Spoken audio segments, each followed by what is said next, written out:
Mon père était militaire dans l'armée de l'air, donc très vite il m'a communiqué le virus. Et puis avec le temps, voilà, j'ai toujours la conviction que c'était un métier qui était fait pour moi. J'avais envie de voyager, de servir une cause qui m'était supérieure, de partir en opération, de voler en équipage, de travailler en équipe. Et grâce à ça, j'ai pu vraiment vivre des rêves, des passions d'enfant, et tout ça a fait de moi un homme assez heureux. Je suis le colonel Cloriou et j'ai commandé la base aérienne 106 de Bordeaux-Mérignac depuis plus d'1 an. Voilà. Je suis militaire depuis 1999, donc depuis bientôt 23 ans.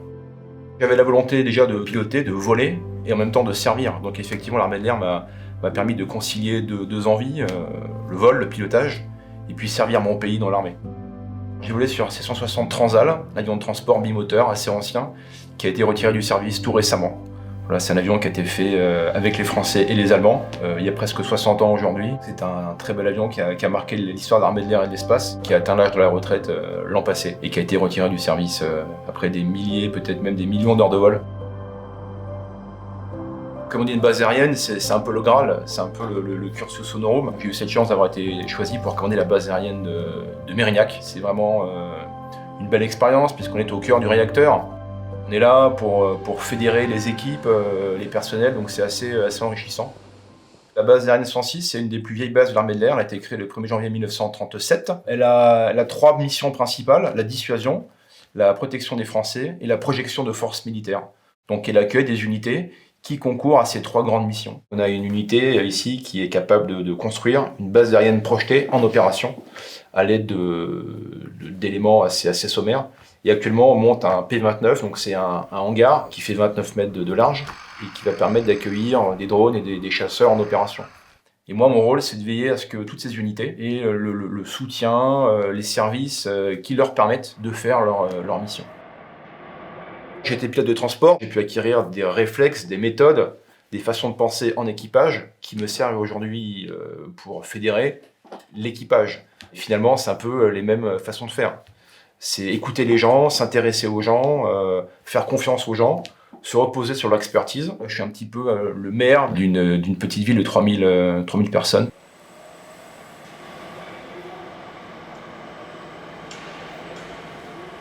De mémoire, l'armée de l'air compte 55 métiers différents. Pour qu'un avion puisse voler, en fait, il faut tout un tas de personnes, tout un tas de métiers. Il faut des mécaniciens, il faut des contrôleurs aériens, il faut des gens pour la protection, des pompiers, des personnes qui font les repas. Donc c'est toute une équipe, toute une chaîne qui se mobilise pour qu'un avion puisse décoller. La mission aérienne, c'est d'abord avant tout une aventure humaine. Et c'est ça qui est assez passionnant, c'est qu'en fait on trouve sa place dans cette aventure. Il n'y a pas de sous-métier, de sur-métier. Chacun est utile, chacun se sent utile, chacun contribue à sa manière à la mission. Et ça, c'est très satisfaisant.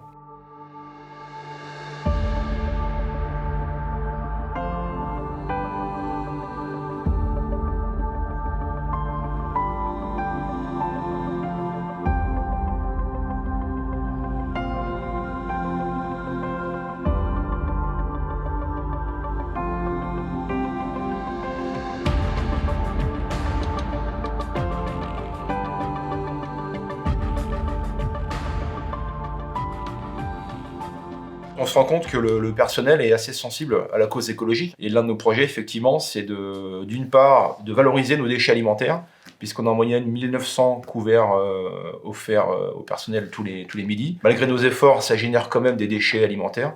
Donc l'idée, c'est de valoriser ces déchets en les transformant en compost.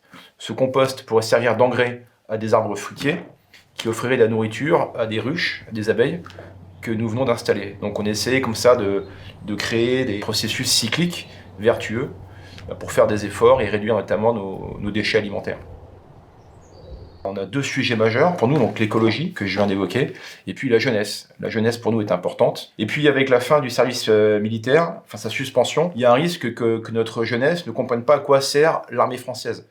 Et en créant des ponts avec la jeunesse, l'idée, c'est d'expliquer à la jeunesse que l'armée française est l'armée du peuple, pour le peuple et par le peuple.